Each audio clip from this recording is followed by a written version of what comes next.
So I'm watching I'm watching CBC News's coverage of Alek Minassin, the man who was running down pedestrians in Toronto. And of course, they're creating this idea that incels, the involuntary celibate, are a bunch of terrorists who somehow created this situation. Involuntary celibate are men, mostly men, who feel like they will never have a sexual relationship with a woman. And they feel very socially isolated and socially ostracized. And now they're being made out to be a violent terrorist group by CBC. Because, when one person who's part of a group does something bad, obviously that group is to blame. And also because allegedly Alek Minassin sent out a tweet or a message on Facebook. Let's see, what did it say? It said, "Private recruit Minassin Infantry 00110 wishing to speak to Sergeant 4chan, please. The incel rebellion has already begun. We shall overthrow all the Chads and Stacys. All hail the Supreme Gentleman Elliot Roger."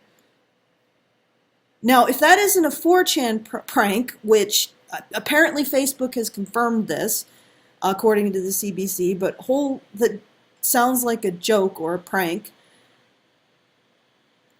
So what? He was crazy. Already reports are coming in that this guy had serious mental health issues.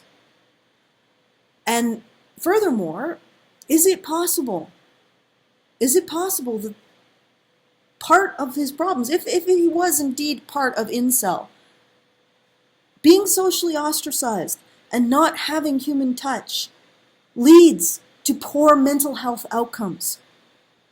This kind of social ostracization leads to poor mental health outcomes. We have the science behind this. So being an incel can make you go crazy. Doesn't mean he does, but human beings are very social, and we need human contact and approval to maintain a sense of sanity. So is it possible that this guy went nuts?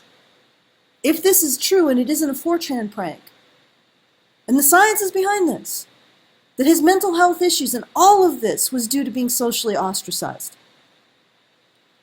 And yeah, definitely. Let's shut down the incel forums, because that will get rid of the anger of being socially ostracized and feeling like you can never have a sexual. Getting rid of these guys' ability to talk to each other will definitely, because the only people they can talk to are other incels. Let's get rid of their ability. Let's get rid of all of their social outlets. That will definitely stop them from acting out. If we remove any kind of place where they can find any kind of social approval or actually talk about their issues, that will definitely stop them from engaging in this kind of behavior or becoming violent. And most of them won't become violent towards others. Most of them will just blow their heads off. But CBC doesn't report on that, do you? Let's see, 10 people died? That means 200 young men have killed themselves. And you don't care. You don't care about the effects of social ostracization on young men. What you're doing is just promoting more of the same. And then somehow we got involved. The manosphere, or I don't really consider men's rights to be part of the manosphere, but somehow men's rights activists got involved in this. A person who never even mentioned us, who, if he actually talked to us, we would talk to him about trying to develop a sense of social approval outside of women's approval of him, so that he doesn't feel like his entire world is constructed out of women's approval.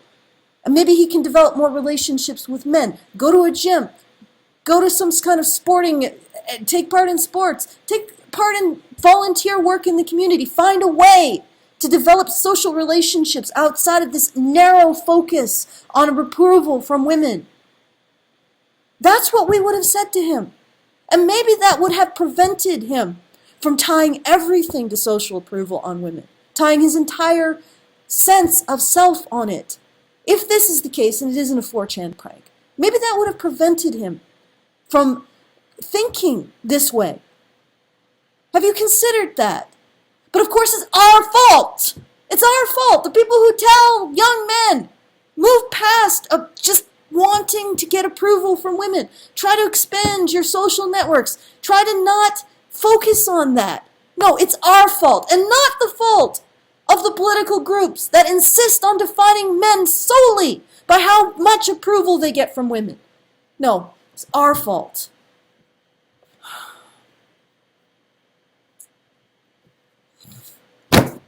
Fuck. No, let's say, you know what, maybe they're right. Maybe we can beat and shame and socially ostracize young men into good mental health. Maybe CBC's right. Maybe the feminists are right. Maybe their way is the way to go. Instead of actually trying to reach out to young men and say, no, your social approval of women is not the only thing to hang your hat on in terms of your self-esteem. Maybe you could find other things. Maybe you could expand it. Maybe you could find other ways of getting your social needs met. We're the problem. We're the problem here.